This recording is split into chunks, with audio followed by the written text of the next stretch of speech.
오늘은 믿음의 중심에 대해서 좀 살펴보도록 하겠습니다. 하나님께서 우리의 중심을 보신다고 하죠.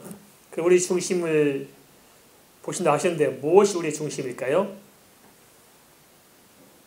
우리 중심이 뭘까요? 예, 그럼 마음의 중심이 뭐가 있을까요? 뭐가 있어야 하나님 합당한 마음일까요? 그렇습니다. 믿음이 마음의 중심이죠. 그러면 믿음의 중심은 뭐가 있을까요? 믿음의 중심이 뭘까요? 예, 그렇습니다. 이게 분명해야 우리 중심이 분명히 서는 것이고, 이게 분명해야 신앙의 정체성이 분명한 것입니다. 지금 교회 다니면서도 많은 사람들이 뭐가 없느냐면 신앙의 정체성이 없는 것입니다. 그래서 우리가 정체성이 분명해야 그 사람이 신앙이 온전한데, 정신가치가 뒤흔들리기 때문에 크리스찬으로서 크리스찬답지 못한 점이 많이 있을 것입니다. 그러니 정체를 바로 세우기 위해서 무엇이 필요하냐? 우리 신앙 고백이 분명해야 합니다. 무엇이 분명해야 된다고요? 신앙 고백. 그렇습니다. 한 번만 고백하는 것이 아니고 지속적이고 연속적으로 고백하되 그 고백이 명확하고 분명한 고백이 되어야 한다는 것입니다. 그리고 하나님께서 우리의 믿음 가운데 우리 중심에 예수 그리스도를 고백하는 그 고백 가운데 계시는데, 그것이 한 번에 고백하는 것이 아니고 하나님께서는 우리의 지속적이고 연속적이고 반복적인 신앙의 고백 가운데 함께 계시는 것입니다. 이해되십니까? 그럼 무엇을 고백하느냐? 그동안 교회의 역사를 통해서 많은 신앙 고백들을 정리해 왔습니다. 그 이유가 뭐냐면은 많은 이단들이 등장했기 때문에 혼란스러워서 그 고심 끝에 탄생한 것이 신앙의 고백입니다. 여러 가지 많은 신앙 고백들이 있습니다만은 우리가 대표적으로 아는 것은 우리가 사도신경도 쓰면서 신앙 고백, 이것은 우리 교회가 잘 알지 않습니까? 교회는 대부분 이렇게 쓰는 신앙 고백 또 사도신경에 서 있다고 이렇게 말할 수 있습니다. 그러면 우리가 무엇을 믿느냐? 당신이 뭘 믿습니까? 하면 어떻게 대답할까요? 뭘 믿느냐? 하는 것은 포괄적으로는 성경을 믿는다고 이야기하잖아요. 성경 그대로 66권 성경대로 믿습니다. 그러면 성경이 무엇을 이야기하고 있느냐? 그것을 좀 정리해봐라 하면 뭐라고 고백할 수 있냐면은 우리는 사도신경대로 믿습니다. 뭐를 믿는다고요? 그렇습니다. 그래서 우리가 예배할 때 항상 사도신경을 고백한 이유가 그것이 우리 신앙의 정체성이기 때문에 그렇습니다. 그래서 우리가 사도신경을 고백할 때 정말 진지함을 가지고 고백해야 됩니다. 참 중요한 일인데 습관이 돼가지고 생각 없이 입만 열어도 쭉 나오지. 이제 하도만 해가지고 생각으로 깊이 있게 우리 마음의 믿음으로 고백되는 게 중요합니다. 그런데 여기에 또 문제점을 제기하시는 분들이 계셔요. 사도신경에 문제가 있다. 잘못됐다. 그래서 개혁교회는 사도신경을 고백하면 안 된다. 사도신경은 사단이 준 거다. 심지어 이렇게 주장하는 사람도 있어요. 그래서 성도만 혼란스러운 거예요. 그럼 유튜브에 돌아다니고 보니까 사도신경을 고백하면 안 되는구나 이렇게 생각할 수 있다는 것입니다.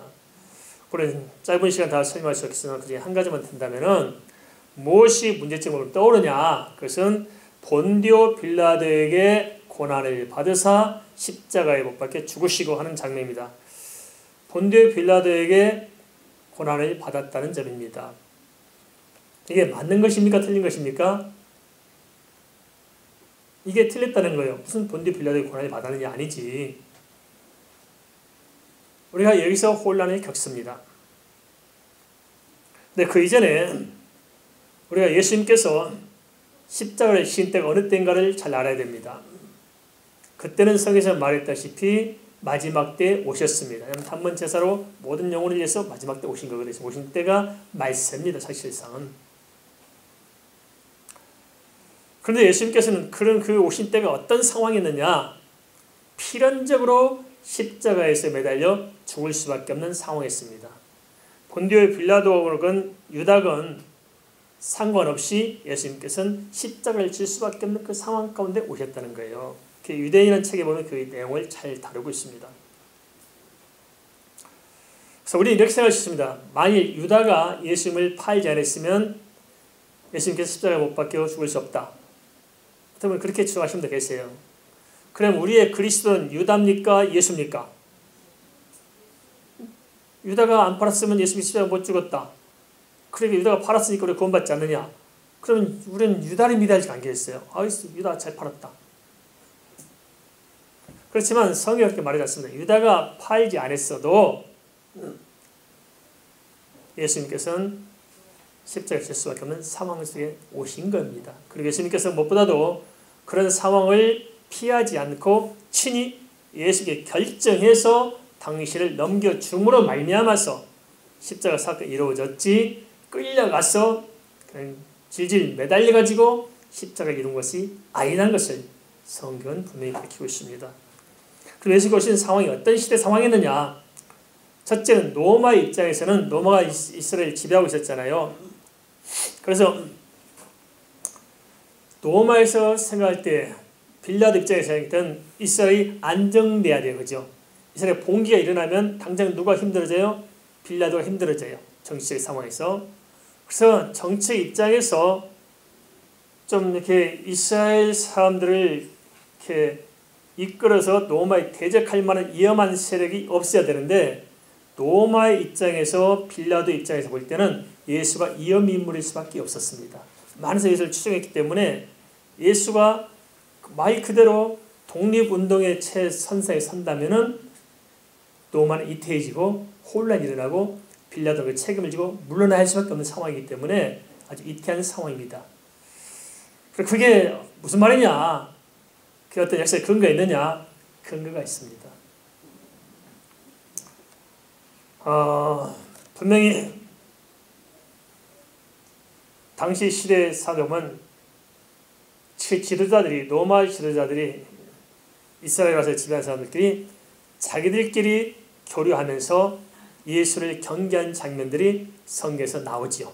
그게 증거 찾아주셨습니다. 그래서 본디오 빌라도는 자기의 정권 자리를 유지하기 위해서 필연적으로 예수를 경계할 수밖에 없는 상황이었습니다. 그리고 로마는 그걸 막아야 할 수밖에 없는 상황이었고, 그 다음에 또 하는 세력이 있습니다. 그 뭐냐면 종교 세력이었습니다. 당시 이스라엘 지배하고 있던 세력은 유대교였지 않습니까? 유대교가 예수님을 끊임없는 마찰을 갖고 있잖아요. 근데 유대교의 이 사람들은 로마와의 묵시적인 서로의 거래가 있는 거예요. 그 뭐냐? 로마가 정치적으로는 이스라엘 지배할지라도 무엇은 타치하지 말라? 종교는 타치하지 말라. 그래서 유대교라는 종교의 정체성을 타치하지 않는 선에서 정치적인 것은 로마에게 이렇게 양도하게 됐습니다. 그런데 실제적으로 이스라엘 사람들은 사실상 내적으로는 이 종교 지도자가 사실상 나라를 이렇게 이끌어 가잖아요. 내부적으로는 정치적으로 로마가 지배했을지 모르지만은 자기들끼리 그 종교적인 특권층에 의해서 그 집단들이 사실상 그 이스라엘을 이끌어가는 실적인 역할을 했던 것입니다. 그래서 종교와 정치 간의 묵시적인 이 거래를 통해서 그것을 확보하고 있었는데, 그걸 깨뜨린 자가 누굽니까? 예수님이 깨뜨리잖아요. 이 독사의 새끼들, 그들의 속에서 이렇게 그냥 불을 던지잖아요. 그러니까 유대교에 생각할 때 예수님은 항상 적대적인 세력인 거예요. 자기들의 어떤 기득권을 빼앗아가는 세력이지 도움이 안 되는 거예요. 그래서 무엇보다도 유대인 집단들이 예수님을 죽이려고 끊임없이 모의하고 대책을 세우는 것을 성경을 통해서 알 수 있습니다. 그 다음에 유대 백성들입니다. 이스라엘 백성들. 그들은 예수님께서 말씀하신 대로 너희가 나를 쫓는 것은 떡을 먹고 배부름이라고 그랬잖아요. 떡을 먹고 배부름. 그래서 이 사람들은 예수를 열심히 쫓았던 사람들입니다. 그런데 그 일각에서 뭐가 있었냐면은 예수님께서 이스라엘 민족들을 귀합해서 로마를 향해서 독립을 쟁취해낼 수 있는, 이스라엘 나라를 회복할 수 있는 메시아로서 예수님을 쫓았던 것입니다. 그 대표적인 게 뭐냐면 젤롯 땅인데, 젤롯 땅. 그 에비온파도 있고 뭐 바리새파도 있고 뭐 여러 가지 있겠습니다만 이스라엘 4개 파가 있거든요. 나중에 좀 기회 되면 설명하겠습니다. 그런데 그 젤롯 땅 출신이 누구냐면 예수님 이스라엘에서 유다가 그 젤롯 땅 출신입니다. 유다가 예수를 쫓은 것은 뭐냐? 처음부터 예수님을 내 영의 그리스도로 쫓은 것이 아니고 이 이스라엘 독립할 수 있는 독립운동의 지도자로 유다는 쫓았던 거예요. 사실상 이렇게. 그런데 이 제로땅 출신 지금으로 말하면 의식계층입니다. 의식계층. 머리가 뛰어나고 시대 상황에 의식을 가진 거예요. 민족적 의식을 가지고 로마에서 이스라엘을 독립시키려고 했던 거죠. 그래서 예수님께 이렇게 와서 예수님을 쫓아갔는데 그나마 또 볼 때 유다가 제일 똑똑하잖아요. 예수님의 제자들은 뭐 이렇게 참 그때 당시만 봐도 예수님 만나서 성령 받고 변화서 그렇지 어리버리 하고 쫓아다니고 있었잖아요. 뭔지 모르고 매일 어떤 때는 바람 말할 때도 헛소리하고 있다 야단이나 맞고 있고 이런 제자들 속에서 그나마 똑똑해서 돈 관리를 할 수 있는 누가 있습니까? 유다가 했던 거예요. 사실. 그런데 유다가 배신한 이유가 뭘까요? 보니까 아니거든요. 그냥 뭐 십자가 이야기하고 있고 죽는다 소리 해야 되고 하니까 아니다 싶으니까 절망감을 느꼈겠죠. 유다 나름대로. 그렇죠? 근데 그 사실을 어디까지 갖고 나냐면은 예수님이 나중에 십자가에 죽으시고 부활하시고 승천한 자리에서 사도행전 1장에서 4절인가요? 뭐라고 합니까? 주여 이스라엘 회복할 때가 이때니까 묻잖아요. 뭘 말하고 있습니까? 주님이 다 구속사 이루고 승천하는 마당에까지 제자들이 뭘 생각하고 있어요? 이스라엘 독립운동을 생각하면 지금 이제는 우리가 500명이나 모였으니까 지금 한 말씀 하시고 노마를 하고 없애고 이스라엘 독립할 때가 지금이니까 하고 묻고 있잖아요. 이게 안 맞는 거예요. 그러니까 지금 너무 답답하겠죠. 이스라엘 백성이 그랬다는 거예요. 그렇게 알고 쫓았는데 예수님께서 뭐라고 해요? 십자가를 지고 올라가니까 이 사람들이 예수님을 죽이라고 큰소리치고 못 보라고 큰소리치고 민중들이 확 뒤집어진 거예요. 이렇게. 그래서 예수님께서는 필연적으로 로마에 의해서도 죽을 수밖에 없는 상황, 또 유대교에 의해서도 죽을 수밖에 없는 상황, 이스라엘 민중들에 의해서도 죽을 수밖에 없는 그 상황이 한 정중앙의 그 시대적 상황을 안고 예수님께서는 오셨다는 거예요. 그러니까 빌라도에 의해서든지 뭐 유대인에 의해서든지 뭐 다른 사람에 의해서 예수님께서 죽으신 것이 아니고 그 상황 속에서 하나님의 섭리 가운데 정중앙으로 딱 오셔서 스스로 선택해서 십자가를 지신 것입니다. 그런데 왜 우리는 빌라도의 고난을 받았다고 고백하느냐? 그것은 이렇습니다. 당시 민중들이 사형 집행권을 가지고 있었던 것이 아니고 종교 지도자들 유대인들이 대제사장들이 이렇게 강력한 권한을 가지고 있었지만은 그들이 사형 집행권을 갖지 못합니다. 우리도 그렇잖아요. 일제 식민지 속에서 재판권, 사형 집행권을 우리 한국 사람이 가져요? 일본 정부 가져요? 일본 정부가 갖습니다. 그래서 이스라엘 민족을 총 책임졌던 빌라도가 결정을 해야만이 그들이 십자가에 못 박을 수 있고 유대 군병들의 도움을 받아서 그를 집행할 수 있었을 것입니다. 그런데 빌라도가 그것을 최종적으로 결정해줬어요. 왜 그랬을까요? 밀란이 일어날까 염려해서 결정해줬잖아요. 그럼 네 알아서 해라 하고 자기 손을 씻어서 손 씻어 해결됩니까? 그때 이스라엘 사람이 뭐라고 그러니까 그럼 네 죄들을 어떻게 감당할래? 하니까 이스라엘 사람들 뭐라고 그랬어요? 그 죄를 우리와 우리의 후손에게 돌려라. 걱정 말고 결정 내라. 그렇게 얘기한 것입니다. 그렇죠?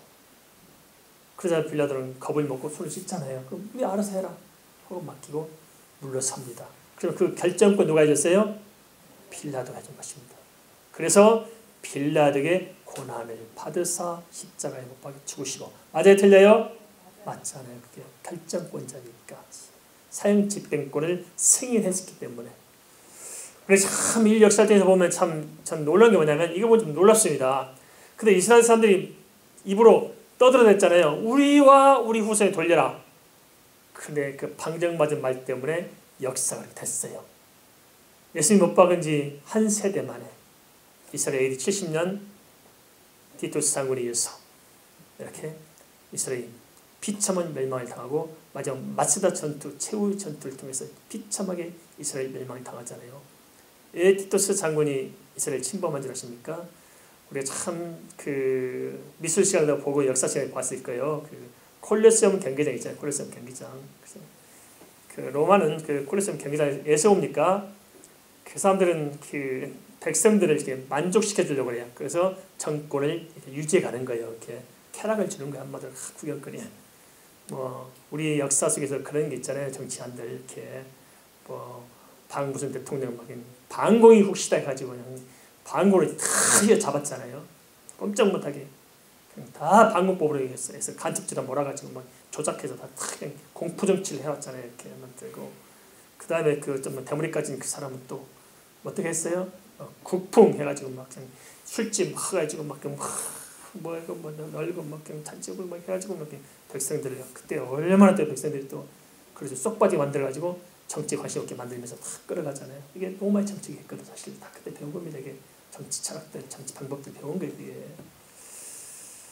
그래서 그 하다 보니까 뭐하면 돈이 모자라는 거예요. 콜로세움 짓다 보니까. 그래서 이스라엘에 들어와서 이스라엘 탑 처참하고 성전을 다 헐고 그 안에 있는 모든 기물들을 싹 뺏어간 거예요. 역사를 보면은 뭐 우리가 그 바벨로 그랬잖아요. 이스라엘 와서 성전을 다 파괴하고 다 물건을 다 끌어가잖아요. 온갖 귀한 것들을 그렇게 다 끌고 간 겁니다. 그리고 그 틈에 이스라엘의 어떤 독립운동을 아주 짓밟아 놔버린 거지. 그래서 그 당시 시대가 비참하게 끝났는데 그게 바로 마태복음 24장에 나오면서 그걸 통해서 장차 예수 그리스도의 재림 때 일어날 사건들을 바로 이루어졌던 그 사건을 그대로 보여주면서 그걸 그대로 마지막 재림 사건에 연결시켜서 함께 같이 클로즈업에서 보게 만들어주지 않습니까? 그 다음에 이제 우리 후손을 돌려야 했는데 어떻게 됐어요? 실제로 히틀러에서 정말 이렇게 비참한 유대인 학살을 하게 됐잖아요. 근데 한 자리에 보면 그렇게 했대요. 유대인은 카자르 유대인들이 있었고 가짜 유대인들이 많았었거든요. 그때 당시에도. 카자르 나라는 그러니까 민족적으로 종교 유대인을 선택했잖아요. 근데 카자르 유대인들, 종교적으로 유대인에 들어온 사람들이 아니라 진짜 혈통적으로 유대 민족들을 골라서 다 죽여버렸다는 거예요. 그게 뭔지 아십니까? 남자들은 바짓가에 내리면 진짜 유대인이 알잖아요. 바짓가에 내리면 할려 받았으면 진짜 유대인이잖아요. 싸그리 다 뭉개버린 게 그게 바로 무시무시한 아이슈비츠를 비롯한 당시 시대 대학살 작전, 인종말살 정책의 펼쳐지잖아요. 그건 유대인이라는 책을 보면 유대인 역사를 통해 자세히 이야기하고 있습니다. 그렇게 성취가 된 거예요. 그래서 우리는 신앙 고백 속에서 사도신경에서 빌라도의 고난을 받았어 하고 이렇게 고백하고 있는 것입니다. 맞는 거죠? 그럼 한 가지 여쭙겠습니다. 우리는 예수 믿습니다. 그리고 성경 믿습니다. 그러면 그 구체적으로 기록한 것을 믿어야 되는데 뭘 믿고 있습니까? 사도신경을 믿고 있죠. 그죠? 그렇게 고백하면 됩니다. 그 다음 하나 보겠습니다. 그 다음에 신앙의 본질이 뭐냐? 우리는 본질을 믿는 것이다. 본질. 종교적인 의식이나 인간의 어떤 종교심을 충족하려고 하는 것이 아니고 우리는 정말 사실적인 것이 무엇이냐 하는 그게 중요하지 않겠습니까? 그죠? 정말 사실이 뭐냐? 우리가 믿는 것이 사실이 아니라면은 우리는 정말 비참한 인간들입니다. 그죠? 우리는 사실이 뭐냐 그 본질을 믿는 것이지 종교성을 쫓아가거나 어떤 종교적 의식을 쫓아가지 않습니다. 근데 세상 종교를 보세요. 세상 종교는 본질 자체보다도 뭐에 중점이 되냐면 인간의 종교적인 감성을 만족을 주려고 하고 있고 종교의 어떤 신비한 어떤 의식과 분위기를 통해서 사람들을 종교로 매료시켜 갑니다. 근데 언뜻 보면은 세상 종교들이 훨씬 더 시쳇말로 은혜스러워요. 절간에 가보세요. 얼마나 고요하고 멋있는지 말할 수 없어요. 그 풍광이며 바람소리며 그 법당 앞이며 법당 들어가보세요. 얼마나 향긋고 정말 이거 참 승복 입고 머리 깎고 그냥 손을 법당에서 하는데 얼마나 멋있는지 몰라요. 그리고 카톨릭도 보면 그렇습니다. 그 자기들 의식들이 얼마나 멋있는지 몰라요. 말도 아닌 것이 노래도 아닌 것이 어떻게 그렇게 해감을 읊어가면서 사람을 쏙 빠지게 만들어가지고 그럴싸하게 이렇게 얼마나 의식을 제대로 하는지. 사람 죽어도 우리는 그냥 기도 한번 하고 그냥 할렐루야 한번 끝나는데 그 사람들은 안 그래요. 그냥 앉아가지고 그냥 3박 4일 동안 2박 3일 동안 잘 하면서 온갖 그 의식을 다 갖다 붙여서 그럴싸하게 해요. 그런데 한 가지만 제가 묻습니다. 늘 말씀드렸습니다. 순금은 도금할까요? 안 할까요? 왜 도금을 안 해요? 그렇죠. 할 필요가 없어요. 이게 기독교입니다. 이해되십니까? 종교의식으로 우리는 포장할 필요가 없어요. 인간의 종교의식을 만족할 필요가 없어요. 왜냐하면 이게 사실이니까. 믿으면 살고 안 믿으면 죽는 겁니다. 이게 명확하니까 우리는 가지고 다른 게 필요 없는 거예요. 예배당에 뭐 가차게 막 그림 그리고 뭐 빌딩이 세고 뭐 아름답게 하고 꾸미고 필요 없어요. 그런데 오히려 눈 팔려가지고 본질을 놓칠 수 있다는 거예요. 그러니까 그런 것을 우리는 대신한 간단하게 하죠. 간단하게. 알겠습니까? 하나님 말씀에 창념하고 진리가 무엇인가를 알고 믿고 깨달아갈 수 있는데 집중해야 되는데 그런 것들이 다 그 집중을 방해하는 거예요. 오히려 반대로. 그러니까 조심해야 됩니다. 오히려. 화려하게 하면 안 됩니다. 알겠습니까? 우리는 단순하게 만들어서 종교성을 만족시키려 하지 말고 복음을 깨닫고 믿도록 만들어야 되는 것이고 의식을 강화해서 뭐 쏙 빠지게 만들지 말고 진리의 말씀을 듣도록 만들어야 하는 것입니다. 이게 교회입니다. 알겠습니까? 왜냐? 우리는 진짜 순금이니까. 믿으십니까? 그 다음에 세 번째로 삼일체 하나님 외에 인간이나 자연이나 철학사상의 숭배는 우상 숭배라는 것입니다. 우상 숭배에 속으면 안 됩니다. 우리는 이렇게 눈에 보이는 것만 우상 숭배라고 하는데 사실상 인간을 더 심각하게 만든 것은 보이는 것이 아니라 보이지 않는 인간의 욕심이 바로 치밀한 우상 숭배입니다. 이거 다 넘어지잖아요. 지민다면서도. 그러면 정말 우리를 넘어뜨리게 만드는 우상 숭배 뭐냐? 심각한 게 뭐냐? 하나는 금욕입니다. 금욕. 돈이란 욕심, 그죠? 물욕. 또 하나 뭡니까? 성욕입니다. 성욕. 프로이드라는 사람은 정신분석학에서 그렇게 해요. 인간의 성욕을 가지고 인간의 신뢰를 풀어갑니다. 그래서 한편은 또 어떻게들 또 이야기하냐면은 남자들이 열심히 공부하고 죽기 살기 하고 막 공부하고 뭐 노력하고 뭐 사업에 돈 벌려고 하는 게 뭐냐면 성욕을 만족하고 싶어서 그런다는 거예요. 성욕을. 그래서 진짜 자기의 성질로 만족시켜 줄 수 있는 여자를 얻기 위해서 그런다는 거예요. 그럼 여자는 어떻게 이렇게 이쁘게 꾸미고 뭐 하냐? 그것은 풍족하고 건강한 남자를 통해서 자손을 번식하고 싶은 욕망이 그 안에 있다는 거예요. 이렇게 풀어가죠. 이게 지금 사회에서도 드러난다. 뭐냐? 아주 건강하고 성공한 스포츠 선수들이 아주 이쁜 탤런트들하고 배우들하고 결혼해서 그것을 이어가려고 하는 것이다. 재벌들이 미인을 차지하고 하는 것들이 다 그런 것이다 하고 얘기하는 분들도 있습니다. 하여튼 예전에 애굽이나 그런 모든 바알 또는 아세라상을 다 이건 또 뭐에 근거되냐면 사실상은 그 윗바탕에 뭐가 있어요? 그래서 물욕입니다. 복을 받고 싶어서 우상을 만들어간 것입니다. 그리고 그 우상 종교가 극단적으로 타락해 가면 어떻게 되냐? 성적 제사로 가거나 인신 제사로 가게 되어 있습니다. 사람을 제물로 바쳐요. 그리고 또 한편은 성을 가지고 제사를 지냅니다.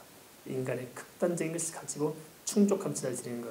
그래서 고대에 보면 그 신전들이 다 남아있는데 꼭대기층에 뭐가 있냐면 바로 여사제들이 기다리고 있어서 그것을 성적 관계를 통해서 제사를 마무리합니다. 그래서 우상들은 결국은 어디서 출발되느냐? 인간의 하나님을 떠난 세속적 욕심에 의해서 맞물려 오게 되고 오늘 우리가 하고 있는 뭐 미인 선발대 미스코리아 뭐 미스 유니버시티 하는 것도 사실상은 그 쭉 역사적으로 문화적으로 추정해 가면 어디서 만나냐? 우상 숭배에서 나옵니다.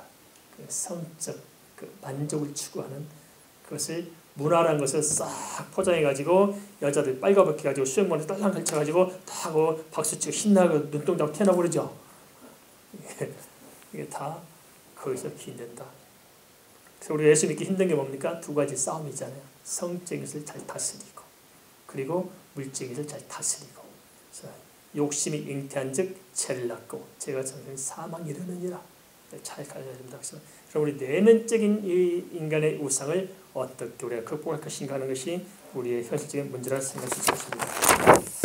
그 다음에 하나 더 보도록 하겠습니다. 믿음의 중심이 그럼 어디로 가야 되냐? 오직 예수 그리스도로 가야 됩니다. 믿음의 중심에 누가 있어야 된다고요? 예수 그리스도. 예수 그리스도에 대해서 누누이 말씀드렸어요. 최소한 두 가지만 명확히 하나요. 두 가지. 첫째는 예수님께서 나의 그리스도. 두 번째는 그 예수님께서 나의 주인이 되어야 정상적인 크리스찬이다. 동의하십니까? 둘 중에 하나만 빠져도 그건 예수님의 사람이 아닙니다. 아브라함과 다윗과 산제 다 예수 믿었는데 성경에 들어가는 사람들 중에서 아담과 하와도 예수 믿고 살았지만 최초의 순교자가 등장합니다. 다음 시대에서. 누굽니까? 아벨이 등장하죠. 최초 순교자. 아벨이 누구 믿었어요? 예수 믿었어요. 예수 그리스도의 중보를 통해서 하나님께 제사했죠. 그것이 히브리서에 뭐라 말합니까? 11장에 예물이 있다고 하는데 그 예물이 뭐예요? 피의 제사. 그 피해가 뭘 상징해요? 예수 그리스도의 대속을 상징하죠. 그래서 아벨도 예수 믿고 살았잖아요. 구약시대는 율법으로 구원받고 신약시대는 믿음으로 구원받는다. 맞아요? 틀려요? 틀려요. 구약시대는 어떻게 구원받아요? 구약시대 어떻게 구원받을까요? 예수 그리스도로 구원받습니다. 신약시대 때 어떻게 구원받아요? 예수 그리스도를 통해서 구원받습니다. 예수님 재림할 때 마지막 때는 어떻게 구원받아요? 예수 그리스도 믿음으로 구원받습니다. 혼란을 겪지 마시기 바랍니다. 그 다음에 예수님께서는 이렇게 이 땅에 오셔서 완악을 성취하셨는데 죄를 가진 사람을 위해서 죄인이 대속할 수 있을까 없을까요? 없어요. 그래서 죄 없는 사람이 대속을 해야 되는데 의인 없나니 하나도 없다고 그랬잖아요. 그래서 예수님께서 인간의 몸을 입고 이 땅에 죄 없이 오신 거예요. 그것을 성부, 성자, 성령, 삼위 하나님께서 협약해서 예수님이 대속하도록 오셨어요. 그럼 하늘 보좌를 버려두고 죄 가운데 있는 인간에게 오셔서 대속법, 눈에는 눈, 이에는 이, 이렇게 대속법을 말합니다. 그리고 생명은 피에 있다. 모든 구약의 언약을 성만찬에서 다시 정리하시고 십자가를 지심으로 대속법을 이루시고 죄 가운데 인간을 주의 대속을 말미암아 제3의 길을 여시고 구원해서 어디까지 끌어올려요? 다시 하나님까지 보호자 앞으로 끌어올리는 것, 이것이 바로 주님께서 하신 일입니다. 그래서 예수님께서 무죄로 오셔서 십자가에 대속했다는 사실이 우리의 죄를 대속해 주시는 근거라는 것을 우리가 알 수가 있습니다. 그래서 예수만이 우리의 유일한 그리스도가 될 수 있습니다. 삭감하여 우리를 위해서 죽어졌어요. 공자가 죽어졌어요. 마음의 시 우리를 위해서 죽어졌습니까? 누가 우리의 죄 때문에 죽어졌어요? 오직 한 번 예수 그리스도만이 우리를 위해서 죽어주셨습니다. 그래서 예수만이 우리의 그리스도이신 것입니다. 그 다음 하나 보겠습니다. 예수가 오셔서 중요한 일들을 이루셨죠. 예수님 오셔서 그 다음에 어떻게 하셨어요? 고난받으시고 십자가에 죽으시고 부활하시고 승천하셨죠. 그러면 예수님의 이 십자가 사건이 우리를 위한 십자가라는 사실들을 무엇이 증명해 줄까요? 그것은 예수님의 부활이 증명해 줍니다. 예수님이 부활이 없었다면 이 십자가는 무익한 거예요. 모든 인간과 똑같은 거예요. 그러나 예수님 부활하심으로 말미암아 이 십자가 나를 위한 십자가 있음을 믿고 확인시켜 준 것입니다. 그럼 예수님의 부활이 진정 나의 부활일 수 있는 그 증거는 어디 있을까요? 그것은 예수님의 승천에 있습니다. 예수님이 부활을 승천하신 것, 그 약속을 이루신 대로 언약대로 승천을 통해서 예수님의 부활이 실제 우리의 부활이고 주님의 말씀하신 대로 우리가 부활하셨음을 믿을 수 있도록 근거를 제시하신 것입니다.